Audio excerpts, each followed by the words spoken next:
She was left alone for less than an hour. When her mother came back, the window was open. The room was empty. And a 3-year-old girl had vanished without a trace. No forced entry. No clear suspect. No body. For 19 years, the world has asked one question. What really happened to Madeleine McCann? She was 3 years old. Blonde hair. Bright blue eyes. And in her right eye a small, unmistakable mark. A fleck of brown, like a comet frozen mid-fall. Her name was Madeleine McCann. On the night of May 3, 2007, she vanished. Taken from a holiday apartment in Praia da Luz, a quiet resort town on the southern coast of Portugal, a place whose name translates to the Village of Light. A cruel irony. Because what happened there would cast one of the darkest shadows in modern criminal history. A shadow that still hasn't lifted. You've probably heard this story before. You've seen the headlines, the documentaries, the photographs. But here's the truth. You don't know this case. Not really. Not the details that matter. Not the parts buried beneath media noise, emotion, and speculation. What you're about to hear is different.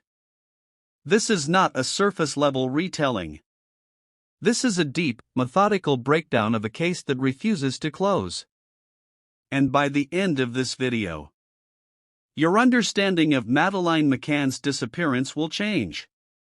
Welcome to Cold Case Beasts. Let's begin. Before we get into the night Madeleine disappeared, we need to understand the days leading up to it. The McCann family, Jerry, Kate, and their 3 children arrived in Praia da Luz on April 28, 2007. They weren't alone. They were part of a group of 9 adults. Friends. Most of them doctors. All on holiday together at the Ocean Club Resort. It was the kind of place families go to relax. Safe. Quiet. Familiar. Or at least, it felt that way. Each evening, the adults would dine together at a nearby restaurant, the Tapas Bar, just a short distance from their apartments. And instead of hiring a babysitter, they made a decision. A decision that would later define this entire case. They left their children alone. Unattended. In unlocked apartments. Their system was simple. Every 30 minutes, one adult would walk back to check on the children. One at a time. No coordination. No monitoring system. Just periodic checks. To them, it felt reasonable. To investigators later, it raised serious questions. Because on the night of May 3, 2007, that system failed. At around 9:15 p.m., Jerry McCann checked on the children. Everything seemed normal. Madeleine was asleep. At around 10 p.m., Kate McCann went to check. She opened the bedroom door. And instantly knew something was wrong. The window was open. The shutters had been raised. And Madeleine was gone. What followed was chaos. Panic. Shouting. Searches across the resort. Police were called. And within hours, this quiet holiday town became the center of a global media storm. Madeleine's face was everywhere. Television. Newspapers. Billboards. The world was watching. And leading that global campaign was her mother, Kate McCann. Appealing. Speaking. Traveling. Fighting for attention. For answers. For her daughter. But then, everything changed. On September 7, 2007, 4 months after Madeleine vanished, Kate McCann arrived at a police station in Portugal. This time, not as a grieving mother, but as a suspect. She had just endured 11 hours of questioning. And now, Portuguese authorities formally named her in Arguida a suspect in the case. Not in the abduction, but in Madeleine's death. That single shift changed everything. Because until that moment, the world believed Madeleine had been taken. Now, investigators were asking a different question.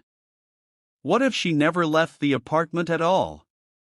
This is where one of the most controversial theories in this case begins. The sedative theory. It suggests that Madeleine wasn't abducted. That she died inside the apartment. Possibly after being given a sedative, something intended to keep her asleep while her parents dined nearby. And that what followed was a cover-up. It's a theory that has persisted for years. Because on the surface, it seems to fit. Kate McCann was an anesthetist. She had professional knowledge of sedatives.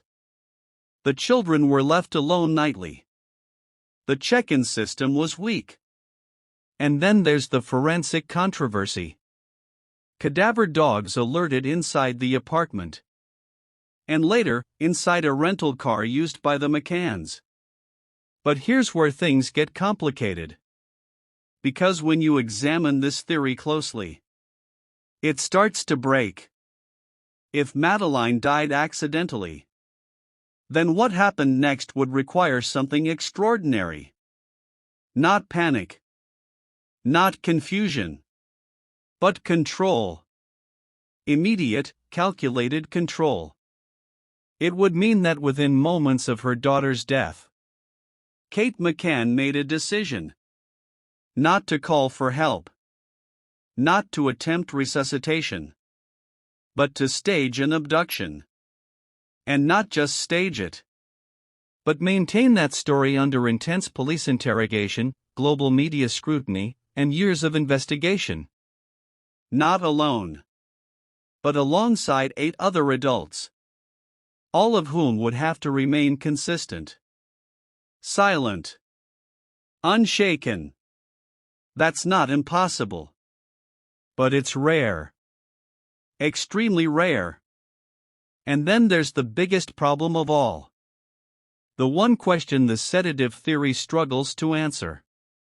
If Madeleine died in that apartment, where is her body? Because a body has to go somewhere. And disposing of one in a foreign country, under constant attention, without detection, is not simple. It's one of the hardest things to conceal. So if not that, then what? Was she taken? If so, by who? A stranger? Someone watching the family? Someone who knew the routine? There were sightings that night. A man carrying a child. Witnesses came forward. But none of it led to a definitive answer. Years later, a new suspect emerged. A German national. A convicted criminal with a history of violent offenses. He was in the area that night. Phone records place him there. Investigators believe he may be connected. But even now, no charges have been made. And so, after nearly 2 decades, we are left with this. A child disappears. A family insists on innocence. Evidence that points in multiple directions. And no definitive answer. So what do we actually know? We know Madeleine was in that apartment. We know she was gone by 10 p.m. We know the investigation changed direction. We know suspects were named and cleared. And we know this. Madeleine McCann has never been found. Everything else is theory. And that's the hardest part. Because the human mind wants closure. It wants certainty. But this case doesn't give it. Somewhere in this story, there is a truth. Whether buried in evidence, hidden in silence, or lost in time, it exists. And until it's found, the question remains: what happened to Madeleine McCann? This is Cold Case Beasts. And we don't stop asking.